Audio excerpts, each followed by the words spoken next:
Nalaman ko na ang totoo mula sa bangkay ni Guzman na sinasabi ni Don Guerrer. Hindi yun tumutugma sa DNA na nakuha ko sa bahay nila Monica. Buhay pa si Guzman at alam kong gagamitin nila si Guzman para maipit si Monica at mapaikot nila ito ng tuluyan. Kailangan ko magmadali para hanapin kung saang lugar o lupalop nandoon si Guzman dahil malakas ang kutob ko na buhay pa si Ala. At kung nasaan man ito nandoon ay tanging si Guzman lamang ang makapagtuturo noon sa akin. Si Gustavo at si Don Guerrer, silang dalawa. Alam kong plinano nila lahat ng ito para mawalan ako ng focus sa trabaho at magawa nila lahat ng kanilang gusto. Ngayon lang pumasok sa isip ko ang lahat habang pinagtatagpi-tagpi ang naging usapan namin noon ni Don Guerrer. Hindi mo pwedeng pakasalan ng anak ko. Hanggat hindi mo napapantayan ang mga nagawa ko sa triad, nasa ilalim ka pa rin ng pamumuno ko at hindi mo pa kayang higitan ang lahat ng mga nagawa ko. Ano na lang sasabihin ng mga kasosyo ko sa negosyo? Gusto mo bang insultihin ka nila dahil tauhan lamang kita? Don Guerrer, 10 taon mo akong kasama. Hindi lang ako bahagi ng triad kundi apo ako ng dating nakaupo sa pwesto mo. Hindi pa ba iyon sapat na dahilan para maging karapat-dapat ako sa anak mo? Kaya mo bang ibigay kay Gustavo ang pwesto mo sa triad? Kung iyon ang tanging paraan para matanggap mo ako bilang asawa ni Ala. Tinatapos ko na ang usapan nating ito. Gabriel, aalis ka sa triad. Magiging asawa ka ng anak ko at magpapakalayo-layo kayong dalawa pagkatapos ng kasal. Ayoko maging bahagi ka pa ng illegal nating negosyo kung kasal na kayo ni Ella. Gusto kong maging tahimik ang buhay ng anak ko at ilayo siya sa buhay na ito. Naintindihan mo siguro ang gusto ko, Gabriel. Mahal na mahal ko si Ella, Don Guerrer. Gagawin ko ang lahat para sa babaeng mahal ko. Handa akong ibigay ang pwesto ko kay Guzman dahil nakikita ko ang abilidad niya. Isa lang ipakikiusap ko, Don Guerrer. Ang Montessori Triad, ang negosyo ng aking pamilya, ang kartel ng armas. Ako pa rin ang dapat na humawak noon. May isang salita ko, Gabriel. Hindi ko pakikialaman ang negosyo ng pamilya mo. Nagtiwala ako kay Don Guerrer sa mga salita niya ngunit hindi niya iyon tinupad. Nawala si Ella at kasabay noon ay ang pagkawala ko sa Triad. Nawalan ako ng karapatan sa mga negosyo na ako ang namumuno at ngayon, babalik ako sa dati. Isang malupit na Gabriel. Hindi ko na mapapalampas ang lahat at babawiin ko ang mga bagay na nawala sa akin. Monica's Pulvia. Inihatid ako ni Brandon sa isang private club. Sinamahan niya ako sa loob at nang makita ko ng tauhan ni Don Guerrer ay umalis na si Brandon. Ngunit kanina nangako siya sa akin na hindi niya ako iiwan. Natatakot ako pero kailangan kong gawin ito para na rin tuluyang ilayo ang aking sarili kay Gabriel. Unti-unti na ako nahuhulog sa kanya at kapag nagpatuloy ito, mas lalo ko lang sinasaktan ng sarili ko. Huminga ako ng malalim habang palapit kay Don Guerrer na nakaupo sa sofa. Ngumiti ako ng malapad habang palapit dito. Block-fitted strapless dress ang suot ko na hanggang hita ko lang ang haba. One-sided ang ayos ng aking buhok at nakasuot ako ng isang pares ng pearl earrings and necklace. Tumayo si Don Guerrer. Nang makalapit ako'y inilahad nito ang kamay sa harapan ko. Hindi mo ba kasama si Gabriel? Mahinang tanong nito sa akin. Ngumisi naman ako dito at inilapit ang mukha ko sa tenga ni Don Guerrer. Kailangan pa ba ako magpaalam sa kanya? Malanding tanong ko dito. Hinaplos ni Don Guerrer ang braso ko. Ganun ba? Tumingin ako sa mga mata ni Don Guerrer. Oo naman. Naiisip ko na nga rin na makapag-break sa kanya at mag-focus sa iyo at sa usapan natin dalawa. Take a seat, Monica. Hinawakan nito ang bewang ko at sabay kaming umupo sa sofa. Nagulat ako dahil nasa tabi ko pala ang yellow corn snake nito na kasintaba yata ng hita ko.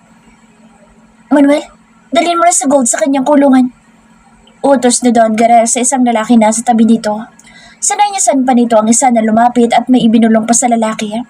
Kumuha ko ng sparkling wine na nasa lamesa at tumikim ng konti. Akala ko birthday party ito. Bakit wala yata ibang tao maliban sa atin? Nagtataka ko ng tanong. Ayaw mo ba, Monica? Ipinatong nito ang kamay sa hita ko. Gusto kita makasama. Ang bango-bango mo at sobrang kinis. Gusto ko malaman kung talagang papayag ka sa gusto ko. Inilapit ito ang sarili sa akin at unti-unti naman ako napapaatras.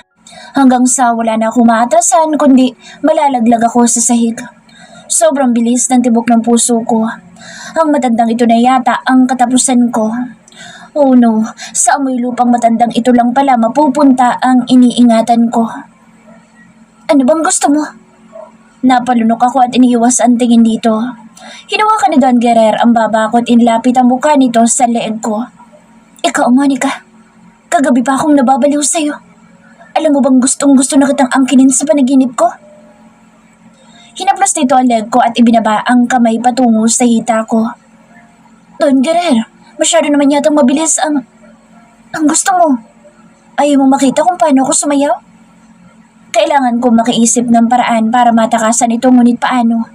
Nakasara na ang pinto ng club. Mabilis na nawala ang mga waiter na kanina'y nandoon pa.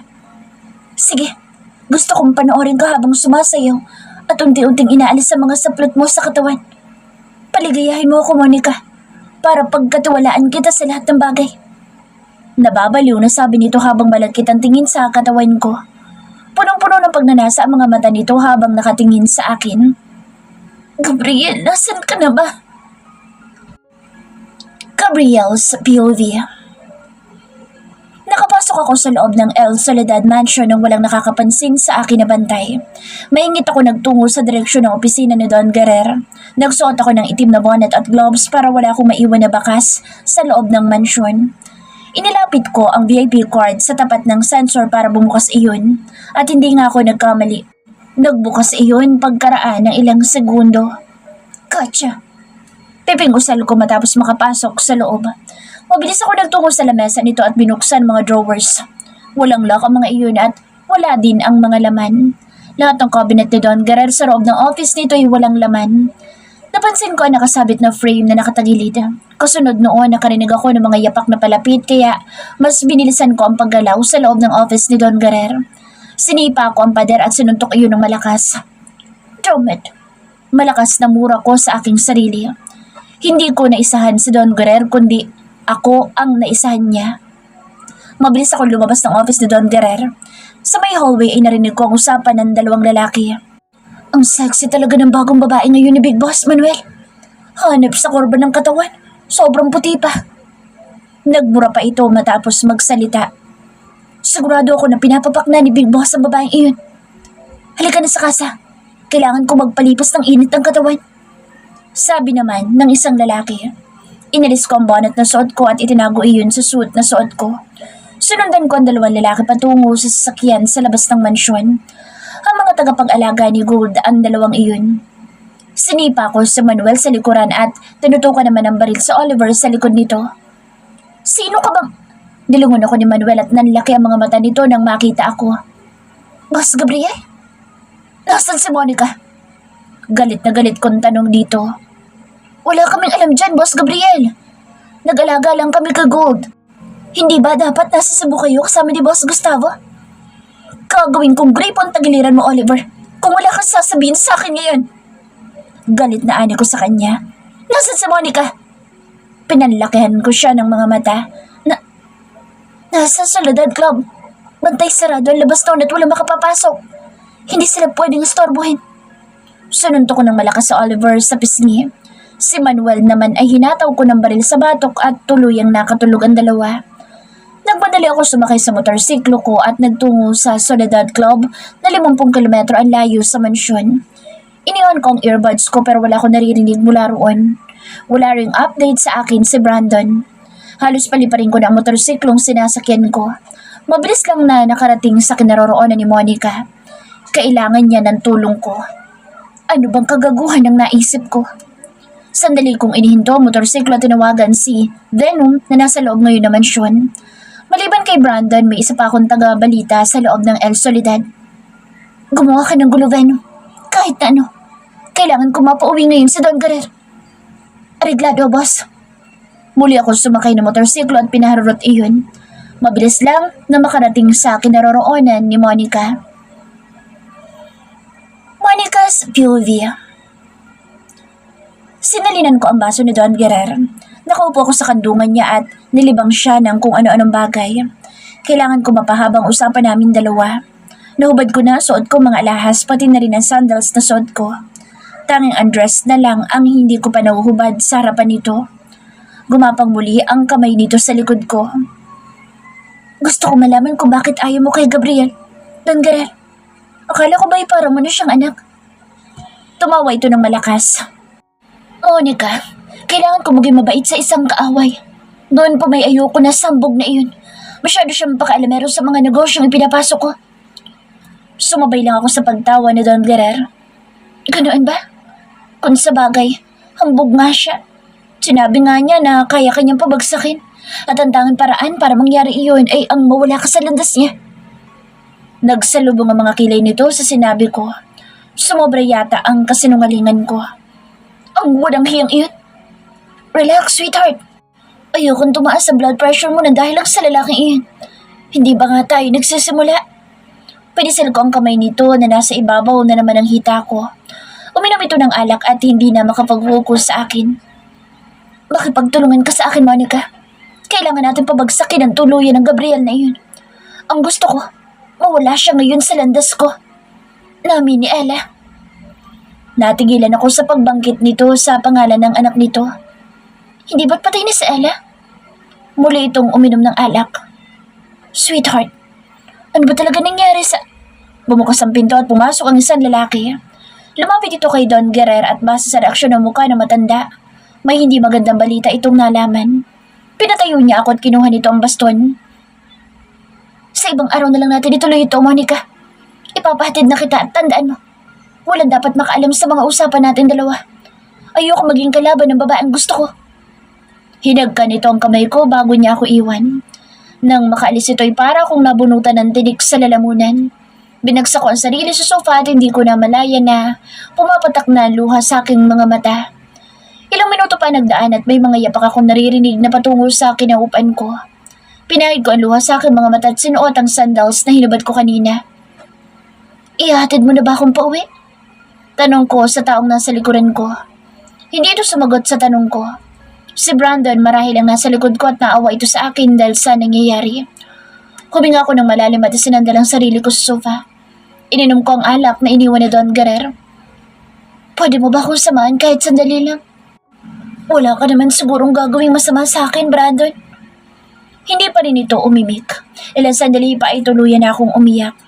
Hindi ko na napigilan pa dahil sa awang nararamdaman ko ngayon sa sarili ko. Umupo ito sa tabi ko at saka ako niyakap. Sorry, Monica. Boses ni Gabriel. Lumingon ako sa kanya at tumingin sa mga mata niya. Malungkot ang mga iyon habang nakatingin sa akin. Hindi ba dapat masaya ka dahil patuloy kong pinagbabayaran ang mga kasalanan ni Daddy sa'yo? Na sinasapit ko ngayon ang pinagdaanan ni Ella. Dapat na Niyakap ako ng mahigpit ni Gabriel. Sorry, hindi na ito mauulit. Itinulak ko sa Gabriel at nang mailayo ko ang sarili ko sa kanya, sinampal ko siya ng malakas. Sorry? Muntik na ako, Gabriel. Sobra na ako naawa sa sarili ko dahil sa mga pinapagawa mo. Ang tanging gusto ko lang naman makalaya sa'yo. Si Daddy, sabihin mo sa akin ang totoo. Totoo bang buhay pa ang Daddy ko? Ginagamit mo lang ba ako dahil sa mga plano mo kay Don Garer? Monica, hindi ko gusto na... Tama na, Gabriel! Maras kong pinahid ang magkabila kong pisngi. Iuwi mo na ako. Kailangan ko magpahinga. Gumawa ka ulit ng plano. Wala ka namang pakialam sa akin, hindi ba? Hinapit ni Gabriel ang bawang ko at sinapo nito ang magkabila kong pisngi. Hinalikan niya ang mga labi ko at hindi ko kayang pigilan ang sarili ko na hindi tugunin ang halik na iyon. Tumigil ito habang sapo pa rin ang magkabilang pisngi ko. Hindi ka na mapapahamak pang muli, Monica. Hindi ko nahahayaan na mapahamak ka na dahil sa akin. Alam mo bang halos paliparin ko ng motorsiklo ko para lang mabilis na makapunta sa iyo? Hindi na kita gagamitin para makapaghiganti. Kung gusto mong makalaya, hahayaan na kitang lumayo sa akin at gawin ang mga bagay na gusto mong gawin. Hindi na kita ikukulong sa madilim kong mundo dahil ayoko maging bahagi ka ng magulong buhay ko. Tanitigan ako ni Gabriel sa mga mata. Mahal na kita, Monica. Muli nitong hinagka ng mga labi ko. Sandaling halik ngunit mainit at mapanukso. Binuhat niya ako at dinala sa isang silid. Inilapag niya ang katawan ko sa malapad na kama. Nakatitig pa rin siya sa mga mata ko na para bang inaalam kung pumapayag ako sa gusto niyang gawin sa akin ngayon. Nasa club tayo. Mahinang sambit ko. Ngumisi siya sa akin at muli akong hinagkan sa labi. Isang mabilis na halik. Pinalis ko na silang lahat at ang mga tauhan ko nakabantay sa labas ng private club na ito. Ibubuwis nila ang buhay nila para sa akin. Kung sino man na magtangkang pumasok dito. Gabriel, naniniwala ka ba sa akin na kaya kita protektahan? Magagawa mo ba akong pagkatiwalaan kahit na alam mong ako ang dahilan kung bakit ka umiiyak ngayon? Nangilid ang luha sa aking mga mata. Aminin ko, natatakot ako. Pero hindi ko kayang pigilan ang nararamdaman ko para sa iyo, Gabriel. Alam kong talo na ako at ayokong maniwala sa mga pangako mo, pero susugal pa rin ako. Monica, pumikit na lamang ako, tinintay ang muling pagtatagpo ng aming mga labi. Hindi ko na alam kung tama pa ba ang desisyon ko. Ang tanging alam ko lang ay mahal na ako ni Gabriel. Totoo man o kasinungalingan, hindi pa rin ako sigurado dahil ang tanging alam ko lang ay minamahal ko ang lalaking pumatay sa mami ko. At ang dahilan kung bakit magulo ngayon ang buhay ko. Nang mga oras ngang iyon ay tuluyan ko nang isinuko kay Gabriel ang aking pinakaiingatan. Nagpaubaya ako sa lahat ng anumang gusto niyang gawin sa akin. Nang matapos ang mainit na tagpo sa pagitan naming dalawa at nang matapos ito ay tumabi siya sa akin. Niyakap niya ako ng mahigpit. Hindi ko alam na virgin ka pa dahil hindi ka na inosente sa paningin ko. Hawak na Gabriel ang kamay ko at hinagkan niyon. Mahilig lang talaga ako makipaglandian pero hindi ako pariwarang babae. Mataray na sabi ko dito. Mukha nga. Hinatak niya ako at pumaibabaw ako sa kanya. Nararamdaman ko na matigas pa rin ang alaga niya. Iingatan kita. Simula sa araw na ito ay akin ka lang, Monica. Walang ibang lalaki na makakalapit sa iyo maliban kay Brandon. Maliwanag ba? Tumaas ang kilay ko sa sinabi nito. Paano kung ayoko? Paano kung hindi kita sundin? Makakapatay ako ng tao, Monica. Seloso ako at ayoko nang madadapuan ka ng ibang lalaki. Simula bukas, magsusuot na ng black shade sa Brandon at gloves kapag kasama ka niya. 1 metro ang layo niya sa iyo maliban na lang kung ihatid ka niya sa lugar na gusto mong puntahan. Kung gusto mong pumunta sa bar, sabihin mo kaagad sa akin at ipasasara ko ang buong bar para sa iyo. Gusto kong matawa pero seryosong seryoso si Gabriel. Paano kung ayoko? Araw-araw kitang aangkinin at ipatitikim ko sa iyo ang galit ko. Hinatak nito ang bato ko at muling siniil ang aking mga labi. Inilagay nito sa headboard ang magkabila kong kamay upang mailapit ang aking dibdib sa mukha nito. Gabriel's POV. Napakiti na lang ako habang nakatingin kay Monica na nakataas ang paa habang kumakain ng favorite itong ice cream. Matapos ang mainit naming pagtatali kanina, parang gusto kong igapos na siya sa tagiliran ko at hindi na pakawalan pa. Heto siya ngayon, pakuya-kuya-kuy habang kumakain ng ice cream na galing sa may fridge ng bar area. Nilapitan ko si Monica at humila ng upuan. Nilangon niya ako habang paupo ako sa high metal chair sa gilid nito. Akala ko'y umalis ka nang hindi man lang nagpapaalam sa akin. Mainang sabi ko habang nakatitig dito. Pwede ba naman kitang iwan? Mainit dito kaya nagpapalamig ako. Aalokin sana kita pero nag-iisa lang ito kaya akin na lang. Ayaw mo bang share tayo? Mapang-akit kong tanong dito. Ayoko na may kahati ako sa kahit anong bagay. Masama akong tinignan ni Monica. Bigla ko nagsisisi kung bakit kita minahal at kung bakit ko ipinaubaya ang sarili ko sa iyo. Paano na lang pala kung buhay pa si Ella at sa uli, siya pa rin ang piliin mo at iwanan mo ako. Napawi ang ngiti sa aking mga labi sa tanong ni Monica. Hindi ko rin alam ang isasagot ko. Hindi ka ba naniniwala na mahal kita? Kailangan bang maniwala ako?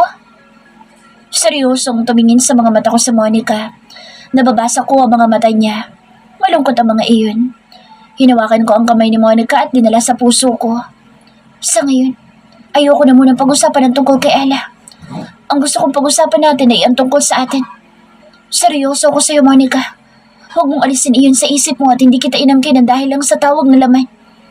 Kundi dahil may nararamdaman ako para sa iyo. Hinila nito ang kamay niyang hawak ko at muling sumubo ng ice cream. Gabriel, ang daddy ko. Nakakasigurado ba ako na buhay talaga siya? At hindi lang ito parte ng... Hinawakan ko ang magkabilang pisngi ni Monica. Ibinaba nito ang hawak na ice cream cup habang nakatitig sa akin. Monica, naniniwala ka ba talaga sa akin? Hindi ito kumibo ngunit nakatitig sa mga mata ko. Hinalakan ko ang nakaawang na mga labi niya at hinawakan ko ang kanyang batok. Siniil ko siya ng mainit na halik na tinugon naman ni Monica. Pinagdiit ko ang aming mga ilong at kinagat ang ibabang parte ng labi niya. Mahal kita. Ikaw lang ang babaeng nasa isip ko ngayon. Pagkatiwalaan mo ako dahil gagawin ko ang lahat para sa'yo, Monica. At kung may mga bagay ka man na pinapangambahan, aalisin ko iyong lahat. Hindi na magiging miserable ang buhay mo. Hahayaan kitang maging malaya at tutuparin ko lahat ng mga salitang binibitawan ko. Hinagka ni Monica ang labi ko at tinugon ko iyon. Niyakap ko siya ng mahigpit, saka binuhat patungo sa shower room. Gabriel, ungol nito sa pangalan ko. Isinara ko ang pinto at binuhat sa Monica sa ibabaw ng lababo. Gabriel, gusto ko ituloy ang plano at pasakayin si Don Guerrer. Kailangan ko matapos ang misyon ko sa kanya at mahanap natin ang black book. Pero Monica, turuan mo kong humawak ng baril. Turuan mo ko sa self-defense at turuan mo ko maging tuso, Gabriel. Kung pagkakatiwalaan kita, dapat mo rin akong pagkatiwalaan. Bumuga ako ng malalim at itinungkod ang isang kamay ko sa pader. Niyakap ako ni Monica sa likuran ko. Please, kung mahal mo talaga ako, hahayaan mo akong pumasok sa mundo mo.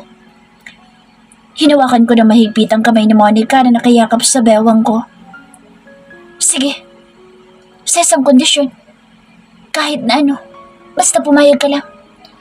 Kailangan mong i-report sa akin ang lahat ng mga lakad ninyo na Don Guerrer. Hindi ko nahayaan pa na madantayan ka ng daliri na matandang iyon. Nanggigigil na sabi ko kay Monica. Sige, pangako. Inihilig nito ang ulo sa likuran ko. In love na ako sa'yo, Gabriel. At natatakot ako mawala ka sa akin. Kung buhay pa si Ella, ako ba ang pipiliin mo? Monica, huwag mo na ako sagutin. Inalis na Monica ang kamay nitong nakayakap sa akin. Nilangon ko siya na nagtungo sa may bottle. Ano nga ba ang gagawin ko kung sakaling buhay pa si Ella? Kaya ko ba siyang talikuran para piliin sa Monica? Ella's POV.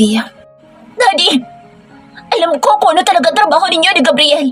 Alam ko na rin na hindi legal ang mga ginagawa ninyo. Shut up, Ella. Ito ang tanging bubuhay sa ating pamilya. Bago namatay ang mami mo, ito na ang negosyo namin dalawa kaya huwag mo akong taasan ng boses.